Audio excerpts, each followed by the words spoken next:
ఈ పార్టీని ముందుకు తీసుకెళ్దాం, రాష్ట్రాన్ని అభివృద్ధి చేసుకుందాం.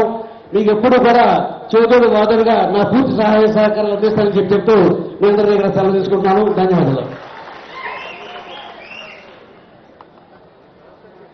ఇప్పుడు యువ నాయకుడు వేదవ్యాస్ గారి అబ్బాయి ఒక్క నిమిషం మాట్లాడతారు.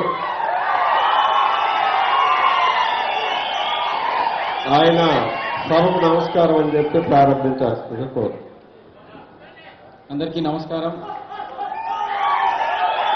వేదిక పైన కూర్చున్నటువంటి పెద్దలకి, తెలుగుదేశం పార్టీ రాష్ట్ర అధ్యక్షులు శ్రీ కళా వెంకట్రావు గారికి, అలాగే మన నవ్యాంధ్ర నిర్మాత, సంక్షేమాన్ని అభివృద్ధిని కలిపే సమగ్ర సంధాత, ప్రజల కోసం నిరంతరం పాటుపడే మన ప్రగతి విధాత, 5 కోట్ల ఆంధ్ర ప్రజల హృదయ విజేత మన నారా చంద్రబాబు నాయుడు గారికి స్వాగతం పలుకుతున్నాను. నారా చంద్రబాబు నాయుడు గారు సారథ్యం వహిస్తున్న ఈ తెలుగుదేశం పార్టీ ఘన చరిత్ర కలిగిన పార్టీయే కాదు, ఘనతర ఆశయాలతో ముందుకు సాగుతున్న పార్టీ. ఈ పార్టీని వ్యవస్థాపించి అన్నా అన్న పదానికే వన్నె తెచ్చిన నాయకుడు, నిన్న మొన్న మన ముందు నడియాడిన సాక్షాత్ శ్రీకృష్ణ అవతారం మన స్వర్గీయ శ్రీ నందమూరి తారక రామారావు గారు. ఆయన జీవితం భావి తరాలకు ఒక దిక్సూచి, బడుగు బలహీన వర్గాలకు బాసటగా, అణగారిన వర్గాలకు అండగా, అధునాతన సంస్కృతిని అవలంబించి సనాతన సంస్కృతిని గౌరవిస్తూ కొత్త పాలనా విధానాన్ని ఆవిష్కరించిన వ్యక్తి శ్రీ నందమూరి తారక రామారావు గారు. ఆయన వ్యవస్థాపించిన ఈ తెలుగుదేశం పార్టీ తెలుగుదేశానికి, తెలుగు రాష్ట్రానికి ఎందరో మహానాయకుల్ని అందించింది. అంతమంది మహానాయకుల్లో వజ్రంలా మెరిసిన వ్యక్తి నాయకుడు మన గౌరవనీయులు ముఖ్యమంత్రి శ్రీ నారా చంద్రబాబు నాయుడు గారు. 2 సంవత్సరాల క్రితం రాష్ట్రం అస్తవ్యస్తంగా విభజనకు గురైంది. కాంగ్రెస్ ఆనాడు కుటిల నీతితో, ద్వంద్వ వైఖరితో రాష్ట్రాన్ని విభజించడం జరిగింది. ఈ రోజు రాష్ట్రం 2 ముక్కలైనా, అప్పులో ఊపిలో కూరుకుపోయినా చంద్రబాబు నాయుడు గారు రాష్ట్రాన్ని ప్రగతి పదంలో నడపడానికి నిరంతరం శ్రమిస్తూ పోరాటం సాగిస్తున్న పోరాట యోధుడు మన ముఖ్యమంత్రి గారు.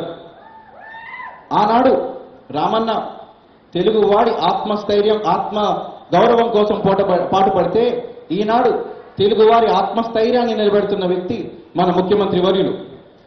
ఆయన వారసత్వాన్ని కొనసాగిస్తూ నందమూరి తారక రామారావు గారిని గుర్తు చేస్తూ అన్న అనగానే నేనున్నాను అంటూ వెన్ను తట్టి అందదండగా నిలిచిన వ్యక్తి మన నారా లోకేష్ గారు.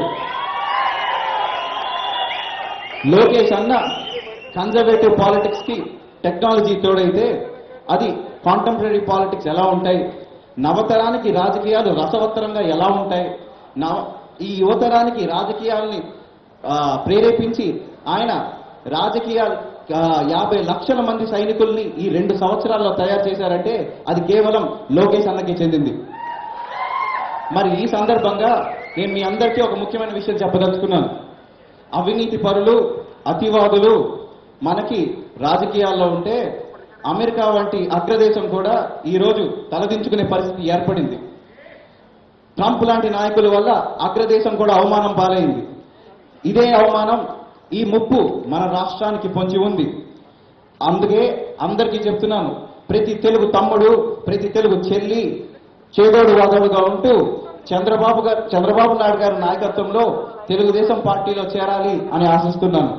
అదేవిధంగా అదే సంకల్పంతో ఈరోజు మా తండ్రి గారు శ్రీ బోడిగడ్డ వేదవ్యాస్ గారు, ఆయన వెంట నడిచే నేను తెలుగుదేశం పార్టీలో చేరి తెలుగువారి రుణం తీర్చుకోవాలనుకుంటున్నాం.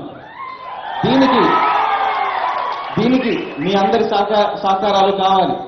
మరి అదేవిధంగా ఇక నుంచి తెలుగుదేశం పార్టీకి ఒక సేవకుడిగా, అవసరమైతే ఒక సైనికుడిగా పనిచేస్తానని మాటిస్తూ ముగిస్తున్నాను.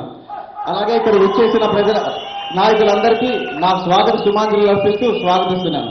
జై తెలుగుదేశం, జై హింద్. ఇప్పుడు పెడన